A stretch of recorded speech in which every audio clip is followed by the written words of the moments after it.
আসসালামু আলাইকুম, কেমন আছেন সবাই? আশা করি সবাই ভালো আছেন। আমিও ভালো আছি। সো আজকের ভিডিওতে আমরা দেখব যে কীভাবে ফটোশপের দুইটা টুল নিয়ে আজকে আলোচনা করব। সো গত ভিডিওতে আমি এই ইন্টারফেস সম্পর্কে আলোচনা করছিলাম এবং ইয়া সম্পর্কে আলোচনা করছিলাম। আজকের ভিডিওতে আমরা টুল নিয়ে আলোচনা করব।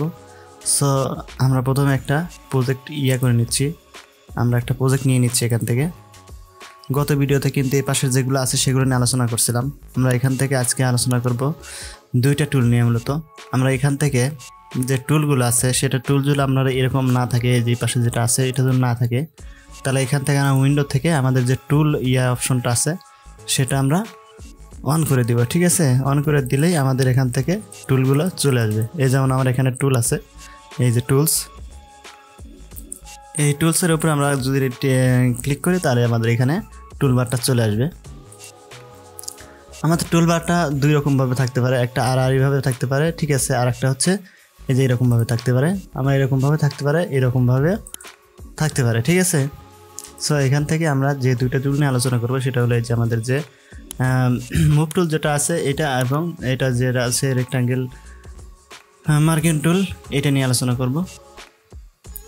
সো প্রথমে একটা আমরা আলোচনা করতেছি হচ্ছে আমাদের এই যে মুভ টুল যেটা আছে, এই মুভ টুল নিয়ে। তো মুভ টুলের জন্য আমার একটা কাজ করতে হবে, সেটা আমাদের যে কোনো একটা পিকচার হোক আর আমরা যে কোনো একটা টাইটেল হোক আমরা এখান থেকে নিয়ে নিচ্ছি। এখান থেকে না নিলে আমরা এটা বুঝতে পারবো না। সো এখান থেকে আমরা যদি মনে হয় ঠিক আছে যে এখান থেকে আমি একটা দুইটা একসাথে আলোচনা করতেছি, এটা নিয়ে আমি একটা মার্কিং টুল নিলাম এখান থেকে, এই যে এরকম মার্কিং টুল নিলাম। নেওয়ার পরে আমার কিন্তু এই মার্কিং টুল দিয়ে আমি মূলত এতটুকু জায়গা সিলেক্ট করলাম, ঠিক আছে। এইটা যদি আমি সিলেক্ট করার পরে যদি আমরা মনে করি যে না এইটা আমাদের এইরকম যেটা আছে এইটা আমরা নাড়ানোর চেষ্টা করব, তাহলে এখানে আমাদের যে মুভ টুল আছে এই মুভ টুল নিয়ে আমরা কিন্তু এইভাবে কিন্তু সারাতে নাড়াতে পারবো। এই যে আমার এখানে ব্যাকগ্রাউন্ড কালারটা দেওয়া আছে এখানে, এই জন্য আমাদের এখানে আমরা যখন এটা সরিয়ে দিছি তখন আমাদের এটা ব্যাকগ্রাউন্ড কালার চলে আসছে। এই যে আমরা যদি এরকমভাবে দিই তাহলে কিন্তু এটা আমাদের অ্যাডজাস্ট হয়ে গেল, ঠিক আছে।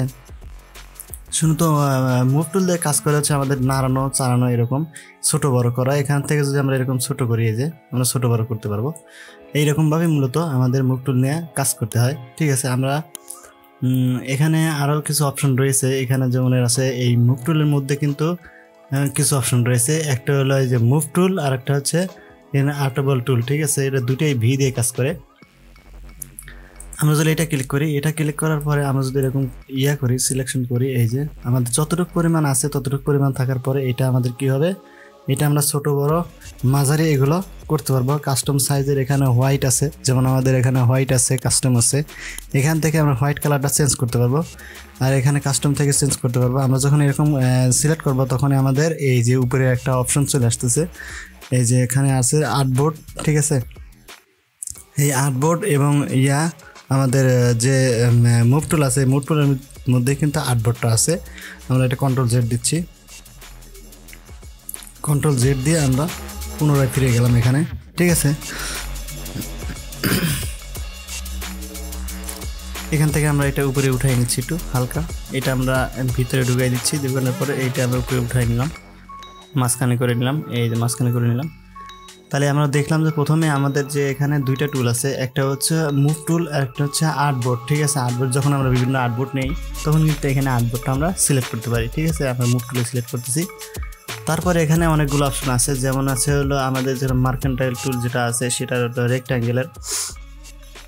তারপরে ইলিপস টুল, মার্কেন যেটা ইলিপস টুল, যেটা ইলিপসের মতো কাজ করে, অর্থাৎ যেটা গোল আকারে এবং অন্য শেপের আকারে কাজ করে। যেমন আমরা এটা যদি সিলেক্ট করি, সিলেক্ট করার পরে আমরা এখান থেকে যদি এইটা এইভাবে সিলেক্ট করি তাহলে আমরা কিন্তু অ্যাকুরেট মাপটা পাবো না, ঠিক আছে। আমরা কিন্তু এটা অ্যাকুরেট মাপ না, ঠিক আছে। এখান থেকে যদি আমরা এটা এইভাবে কপি করতে চাই তাহলে কপি করতে পারবো। এই যে এখান থেকে আমরা মুভ দিয়ে এটা সরিয়ে নিলাম, সরিয়ে নেওয়ার পরে আমার এখানে কিন্তু একটা ব্যাকগ্রাউন্ড কালার যেহেতু আমার এখানে দেওয়া আছে এই জন্য কিন্তু এটা ব্যাকগ্রাউন্ড আসতেছে, ঠিক আছে। নিচে আমাদের যে ব্যাকগ্রাউন্ডটা দেওয়া আছে তাই সেই জন্য কিন্তু এটা ব্যাকগ্রাউন্ডটা দেখা যাচ্ছে।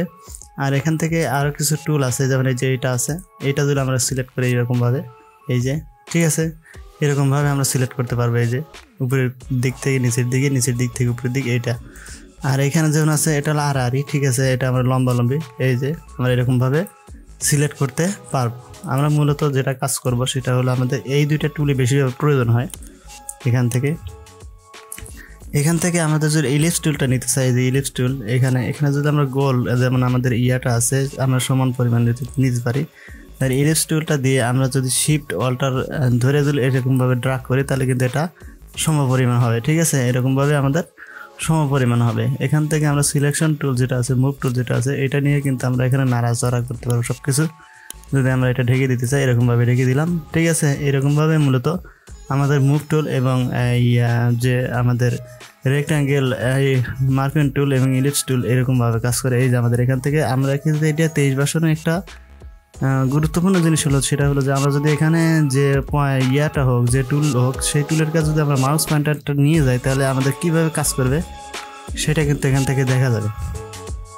যেমন এই যে মুভ টুলের এখানে যদি আমরা ক্লিক করি, এখানে যদি আমরা মাউস পয়েন্টার নেই তাহলে কিন্তু এখানে আমাদের শর্টকাট সহ এখানে দেখাচ্ছে। শর্টকাট হচ্ছে আমাদের ইয়াতে হচ্ছে ভি, এই যে ভি নিচে কিন্তু আমাদের একটা অপশন আছে যে ভি, ঠিক আছে। আবার যদি এখান থেকে আমরা যদি যেটা ইলিপস টুলের এখানে আছে আমার মূলত এরকম থাকবে। ইলিপস টুলের এখানে গেলে আমরা কীভাবে সিলেক্ট করতে হবে, এই যে এখান থেকে কিন্তু একটা দেখা দিচ্ছে মার্কিং টুল দিয়ে, এই যে এখানে দেখা যাচ্ছে যে এটা কিভাবে সিলেক্ট করতেছে। এইটা হচ্ছে অপশন হচ্ছে শর্টকাট হচ্ছে এম। সো আজকে এই দুইটা টুল নিয়ে আলোচনা করব, পরবর্তী ভিডিওতে আমরা বিস্তারিত আলোচনা করব, এই টুলের বিস্তারিত সম্পর্কে আলোচনা করব। তারপরে আমরা নেক্সট ভিডিওতে আমি এই যে টুল আছে এই টুলগুলো নিয়ে আলোচনা করব। আমি মূলত এই টুলগুলো শেষ করার পরে তারপরে অন্য কোনো কিছু নিয়ে কথা বলবো।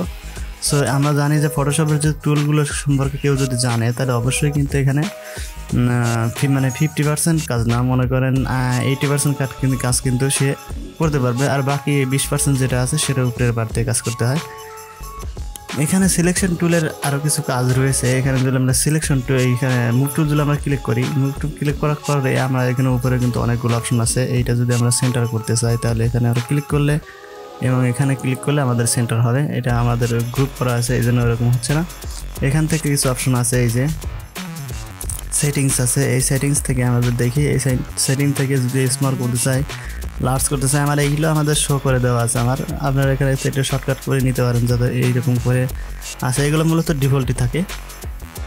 তারপরে এখানে আরও কিছু অপশন রয়েছে, যেমন এখানে এই যে আমার উপরের যে বারটা আছে এখানে কিন্তু আমাদের সেন্টার করার, এই যে এইটা হলো সেন্টার, এই দুইটা হলো সেন্টার, আমাদের মাঝখানে আড়াআড়িভাবে করতে পারবো। এখান থেকে যে টুলগুলো আছে এটা মুভ টুলের মধ্যেই কাজ করে, এখানে আমরা শো করে দেওয়া আছে। এটা যদি আমরা শো না করি তাহলে কিন্তু এই নিচে যে ব্যাকগ্রাউন্ডটা ইয়েটা আছে আমাদের যে মুভ টুলের যে অপশনটা আছে এটা কিন্তু আসবে না। এই যে এখানে যদি আমরা ক্লিক করি শো করে দেওয়া আছে এই জন্য আসছে, না হলে কিন্তু এটা আসবে না, ঠিক আছে। এখানে যদি আমরা 3-4টা গ্রুপ করতে চাই তাহলে 3-4টা গ্রুপে এখানে ভাগ করতে পারবো।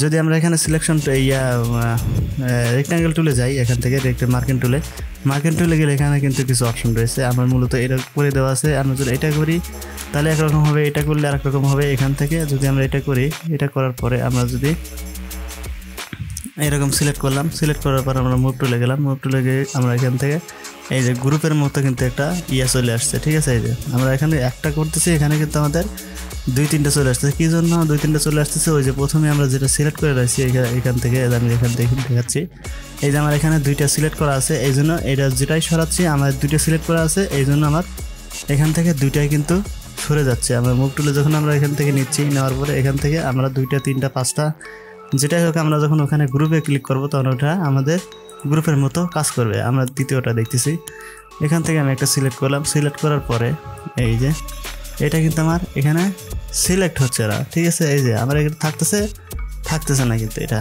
ঠিক আছে। আমরা এখানে যদি একটা ক্লিক করি, ক্লিক করার পরে যেরকম দেখি আমাদের দ্বিতীয়টা অ্যাপ্লাই করার কথা বলতেছে। আমার আগে যে 2টা আছে সেটা কিন্তু ডিলিট হয়ে গেল। এইটা মূলত ডিলিট করার ক্ষেত্রে এইটা কাজ করে, ঠিক আছে। আর এখানে আমি যদি এখান থেকে এইটা ক্লিক করার পরে যদি আমরা এইটা ক্লিক করি, ঠিক আছে, এই যে এখানে কিন্তু আমার সিলেকশন হয়ে গেছে। কী জন্য সিলেকশন হয়েছে? আমার এখানে ফাঁকা নাই, ঠিক আছে, এইটার জন্য এটা সিলেকশন হয়ে গেছে। আর যদি এটা সিলেক্ট করি তাহলে কিন্তু আমার গ্রুপের মতো কাজ করবে, যে কয়টা সিলেক্ট করা থাকুক এরকম এরকম থাকার পরে মুভ টুল নিচ্ছি, নেওয়ার পরে আমি যদি এটা করি, সরাই নেই, ঠিক আছে, এটা সরাই নিয়ে যে আমাদের একটা সরে যাচ্ছে। সো মূলত এরকমভাবে কাজ করে। আমরা যদি এখানে ই টুল ক্লিক করি, এখানে কিন্তু অনেকগুলো অপশন আছে। এখানে নর্মাল দেওয়া আছে, ফেস আছে, এডিট আছে, হাইট ওয়েট দেয়া, এখানে ওয়েট দিয়ে কিন্তু আমরা সরাতে নাড়াতে এইগুলো করতে পারবো। সো আজকের ভিডিও পর্যন্তই, দেখা হবে নতুন ভিডিওতে। সে পর্যন্ত ভালো থাকবেন, সুস্থ থাকবেন, আর আমার চ্যানেলটা অবশ্যই সাবস্ক্রাইব করে দিবেন। এখানে কিন্তু আরেকটা কথা আছে, সরি এটা বলতে ভুলে গেছি। এখানে আরেকটা কথা আছে, সেটা হলো আমরা ব্যাকগ্রাউন্ড রিমুভ করার ক্ষেত্রেও কিন্তু আমরা এইটা ব্যবহার করতে পারি। আমাদের কন্ট্রোল জেড দিই এরকমভাবে, এখান থেকে আমরা কন্ট্রোল জেড দিয়ে যদি আমরা ব্যাগে আসতে পারবো। এখান থেকে কন্ট্রোল জেড দিয়ে আসলাম। এই যেখান থেকে আমি মনে করেন যে এই যে এখানে এটা ক্লিক দিয়ে রাখলাম। ক্লিক দেওয়ার পরে ঠিক আছে, আমি এখান থেকে এইটা সিলেক্ট করলাম। এই যে এটা সিলেক্ট করলাম। এখানে যদি আমরা ধরি কন্ট্রোল অল্টার ধরে ব্যাগ স্পেস ক্লিক করি, তাহলে আমাদের এখান থেকে কিন্তু ব্যাকগ্রাউন্ডটা হয়ে মানে সরে যাবে। এখান থেকে ব্যাকগ্রাউন্ডটা সরে যাবে।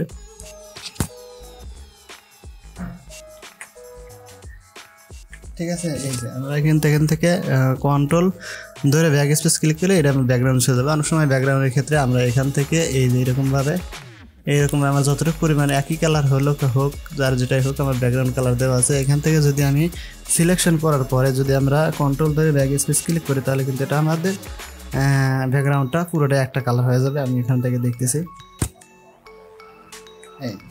আমার কিন্তু এখানে ব্যাকগ্রাউন্ডটা চেঞ্জ হয়ে গেল। তো ব্যাকগ্রাউন্ডের ক্ষেত্রেও কিন্তু এই টুলটা ব্যবহার করা হয়। সো আজকে বিদায় নিচ্ছি, দেখা হবে নতুন ভিডিওতে। সে পর্যন্ত ভালো থাকবেন, সুস্থ থাকবেন, আর যদি ভালো লাগে তাহলে অবশ্যই সাবস্ক্রাইব করে দিবেন। সো আজকে বিদায় নিচ্ছি, আল্লাহ হাফেজ।